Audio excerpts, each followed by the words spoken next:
Selain solusi, kendalanya sebenarnya di mana sih, Pak? Kendalanya sih karena kita negara kepulauan ya, dan beberapa gini.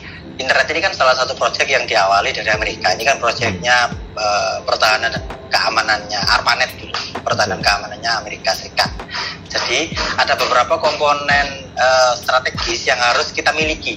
Misalnya jaringan. Nah, terkait jaringan ini sulit banget loh di Indonesia kalau bagi yang paham itu, karena kita ini kepulauan yang pertama. Kemudian kita nggak punya satelit sendiri. Ini masalahnya.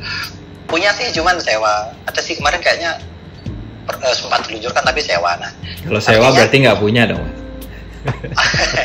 Berarti belum itu. Inilah Mas, sayang sekali. Nah, kalau berbicara jaringan internet, saya sih berharap di tahun-tahun mendatang ini kita sudah punya infrastruktur yang mencukupi, terutama satelit ya. Kebutuhan kita satelit. Kalau kita punya satelit real dalam konteks pertahanan keamanan, bukan satelit komunikasi, satelit pertahanan keamanan, nanti satelit fungsi komunikasi ini bisa ditempelkan kepada satelit tersebut, sehingga konektivitas kita ini bisa menggunakan jaringan-jaringan yang kemudian bisa lebih aman dan secure. Selama ini kita numpang sih Mas, banyaknya numpang. Dan yang unik lagi, provider-provider, perusahaan-perusahaan yang negara yang kemudian menjadi penyedia jasa internet di Indonesia, ini rata-rata kepemilikannya juga ada kepemilikan asingnya. Ini yang saya belum paham dengan konsep strategis pertahanan digital kita. Blueprint pertahanan digital nasional ini harus benar-benar segera dirapikan oleh pemerintah. Karena gini, Mas Givari, saya gambarkan ya. Kita ini punya infanteri banyak nih, manpower banyak, punya infanteri. Pasukannya banyak banget. Nah, tetapi yang kita lawan ini negara-negara dengan pasukan yang sedikit, tetapi mereka ibaratnya film 300 tuh. 300 orang tapi senjatanya lengkap. Kita banyak banget nih.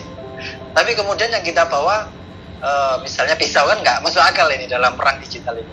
Artinya, supporting komponen strategis kita dalam konteks teknologi informasi ini sudah harus ditata ulang.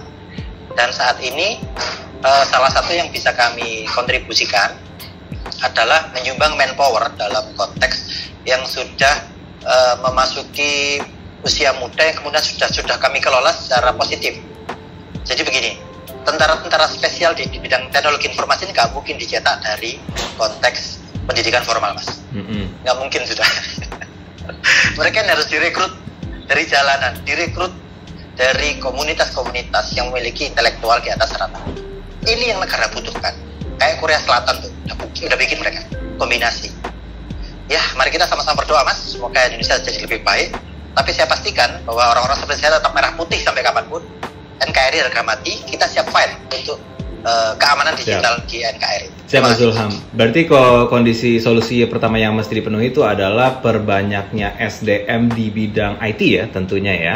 Di mana masing-masingnya itu juga bisa dibagi ke berbagai fokus kriteria, karena selain ada yang memproduksi teknologinya, ada juga yang menjadi sumber dari apa dibilangnya, intelektualnya gitu ya, untuk sebagai pengerjanya, sebagai tentaranya.